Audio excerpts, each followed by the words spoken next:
The days are coming when you will own nothing and be happy about it. This philosophy has been invading the video game industry through digital video games. It seems that every day we are getting closer and closer to it becoming a very real thing. And now Xbox may have just made a move that turned this philosophy into fact, at least when it comes to their platform. In today's video, we are going to be talking about the death of physical video games and more. Xbox was the company that made me fall in love with gaming. The very first console I ever owned was the original Xbox, and I played that for hours a day. And when the 360 came out, I switched over to that. Xbox will always hold a special place in my heart, so to see them trying to get rid of physical media, it's really disheartening. But it is something that is happening. It has been revealed that Xbox has laid off over 1,900 people across 3 studios: Activision Blizzard, ZeniMax, and Xbox Studios. According to Phil Spencer's own words, this seems to be a direct consequence of Xbox acquiring Blizzard last October for $69 billion.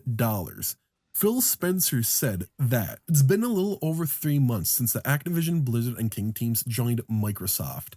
As we move forward in 2024, the leadership of Microsoft and Activision Blizzard is committed to aligning on a strategy and an execution plan with a sustainable cost structure that will support the whole of our growing business. Together, we've set priorities, identified areas of overlap, and ensured that we're all aligned on the best opportunities for growth. A part of that strategy was laying off over 1,900 people, including the entirety of their physical media department, whose job was to bring retail versions of Xbox games to the market. And with the next-gen Xbox console supposedly being a digital only, this move was only a given.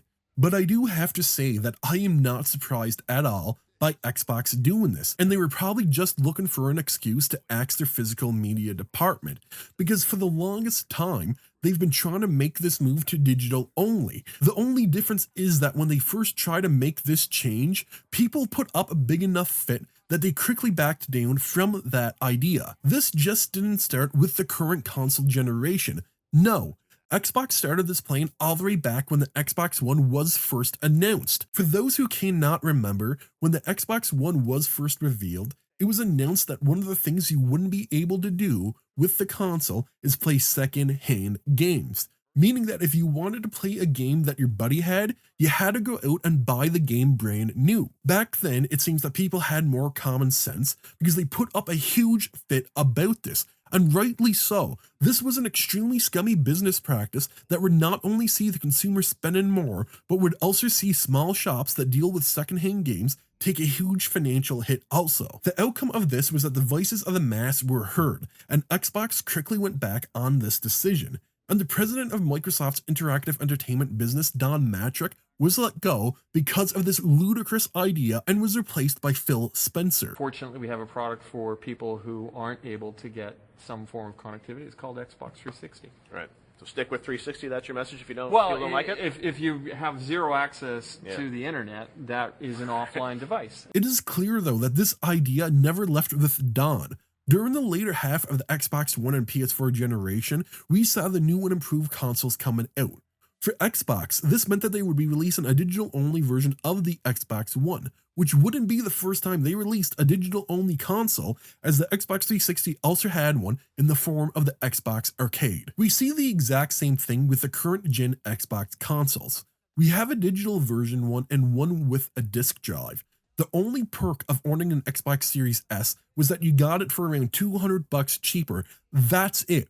You were still paying the same price for your digital games as you would with physical games, with the only exception that you didn't get actual ownership over the games you digitally bought. Just a few years ago, everybody put up a fit when Xbox had announced you would not be able to play secondhand games on the Xbox One, and now people are suddenly fine with Xbox going digital only.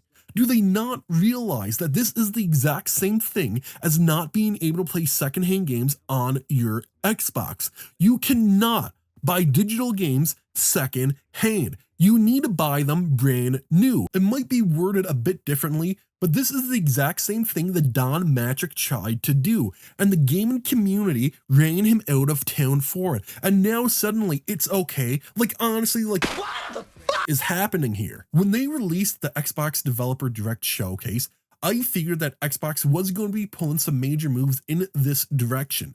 There's a lot of things I didn't like about the showcase, from most of the games looking kind of meh to Indiana Jones being made for the modern audience. But the biggest red flag for me was that all of these games were going to be digital only releases. I would much rather have a physical version of a game and know that I can play it anytime I want without having to worry about a company pulling a PlayStation and revoking access to content that I already paid for over a digital version where your access can be revoked for stupid things, including your account getting banned. Call me crazy. Hell, I probably am at this point, but I think disc rot is far less concerning than giving companies these powers. Maybe it's because nowadays fanboys seem to be in excess and they can't see their consoles doing anything wrong, or maybe it's because a lot of people just don't care about actually owning something. But this has been coming for a long time now. Companies are trying to kill off physical games. And if you are sitting there saying, GamerGeek, stop overreacting, I will let you know now that I am not overreacting and that this is a very real thing that has been happening. It was announced recently that Walmart would be stopping their sales of physical games. This is a decision that Best Buy has also made. Them making these moves and Xbox announcing that they laid off their physical game department makes me believe that this move was planned by Xbox for a long while now, and they are just using the mass layoffs as an excuse to axe that department. If you think it will only be Xbox that goes the digital only route, I have news for you. They probably aren't, because I can see PlayStation doing this exact same thing. The move to digital only is one motivated by pure greed. By axing physical media, these companies are cutting out the middleman and making more money. We've already seen PlayStation pull some greedy ass moves with their plans of dividing Spider-Man 3 into 3 parts and selling each for 50 USD each. So I can see them going down this exact same route. Companies like PlayStation and Xbox also stand to gain more sales of their consoles by making this move. We all know that the size of video games today is just nuts. Within 2 console generations, we went from games that were only around 4 gigabytes in size to ones that are over 100. By switching over to a digital-only format, they are ensuring that people buy their console model that has the highest amounts of gigs possible. After all, once you take into account the size of games, patches, DLCs, your PS5 or Xbox ain't going to have much room left on it. Other than it costing gamers more and them receiving less, there is also another big concern I have with this practice, and it's that digital games require you to download them. I know, big shocker, but as someone who has lived in a very rural area with internet that was just 1 megabyte faster than dial-up, I can tell you how much downloading digital games sucked. A single game would take me days to download, and God forbid if there were any updates that went along with it. Not everyone has access to fast internet speeds, and it's a lot easier to just pop in a disc, install the game, and play it rather than wait days for the game to download. Digital games do have some benefits though, and those are mostly when it comes to convenience. It's a lot easier to buy a digital game. You don't have to wait in any lines, you don't have to worry about the game being out of stock and stuff like that.